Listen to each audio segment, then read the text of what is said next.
Hello, మన grandma TV స్వాగతం. ఈరోజు నేను చెప్పేది మిర్చి బజ్జీ, సిమ్లా మిర్చి తోటి, మామూలు బజ్జీ మిర్చి తోటి మిరపకాయ బజ్జీలండి.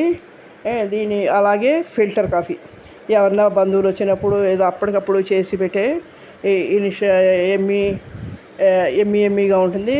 కాఫీ కూడా ఫిల్టర్ కాఫీ చాలా బాగుంటుందండి. నేను ఫిల్టర్ కాఫీ కోసం కాఫీ పొడి విజయవాడ నేను స్వయంగా అవి కాఫీ గింజలు చికోరీ వేసి కలిపి పట్టించుకుని తెచ్చుకుంటాను. 60:40 రేషియోలో అది పట్టించుకుని పౌడర్ తెచ్చుకుంటాను. అలాగే ఈ బజ్జీ మిర్చికి కావాల్సిన మిర్చి శుభ్రం కడుక్కుని దాన్ని సన్నగా నాటు పెట్టాలి. ఒకవైపే నాటు పెట్టి అది ఉంచాలి. ఈలోపు ఒక 10 గ్రాములు వాము తీసుకుని మెత్తగా నూరుకోవాలి. ఉప్పు వేసుకుని దానికి సరిపడా ఉప్పు వేసి నూరుకుని ఉంచుకోవాలి. ఈ బజ్జీలు నాట్లు పెట్టిన దాంట్లో వాము ఉప్పు కూరి ఉంచి పక్కన ఉంచుకోవాలి. ఈలోపు ఉల్లిపాయలు ఒక 2 ఉల్లిపాయలు, ఒక 10 రూపాయలు కొత్తిమీర తీసుకుని సన్నగా తరిగి పెట్టుకోండి. అలాగే టేస్ట్ సరిపడి వీటికి టేస్ట్ సరిపడి ఆల్రెడీ ఉప్పు వాము పెట్టామని కొద్దిగా ఉప్పు చూసుకుని వేసుకోవాలండి.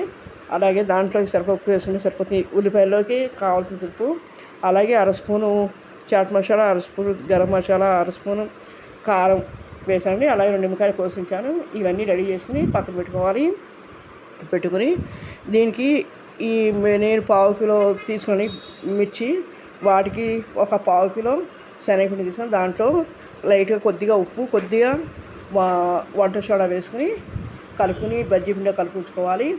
మూకుడు పెట్టుకొని బాండి పెట్టుకుని నూనె పోసుకోవాలి. మనకి డీప్ ఫ్రైకి సరిపడా నూనె పోసుకుని మీడియం మంట మీద ఆ నూనె మరిగిన తర్వాత దాంట్లో ఈ బజ్జీలు వేసి గోల్డెన్ కలర్ వచ్చి పక్కన తీసి పెట్టుకోవాలి. వీటిని కోసి ఉంచి దాంట్లోనే మనం రెడీగా ఉంచుకున్న కలిపి ఉంచిన ఈ మిక్చర్ని ఉల్లిపాయ దాంట్లో కూరుకోండి. మామూలుగా అయితే బయట అమ్మేవాళ్ళు ఓపెన్ చేసి ఇస్తారు. అవి అయితే తినడానికి వీడికి పడిపోతుంటాయి. నేను కొద్దిగా కోసి దాంట్లోనే కూరిచ్చండి. పైన వేసిన కూడా వేసుకోవచ్చు. పెద్దవాళ్ళు చిన్నపిల్లలు ఎంజాయ్ చేస్తుంటారండి. అలాగే ఈ ఫిల్టర్ కాఫీకి ముందుగా ఒక 2 గ్లాసులు నీళ్లు పెట్టుకుని బాగా మరిగిన తర్వాత ఈ ఫిల్టర్లో ఒక 5-6 స్పూన్లు కాఫీ పొడి వేసుకుని ఈ నీళ్ళు పోయారండి. పోసి పక్కన పెట్టి ఉంచాలి. తర్వాత పాలు, ప్యాకెట్ పాలు కానీ గేదె పాలు కానీ మనం పొయ్యి మీద పెట్టుకుని కాయి పొంగు రాగానే ఆపేసి ఈ డికాషన్ దిగి ఉంటుంది.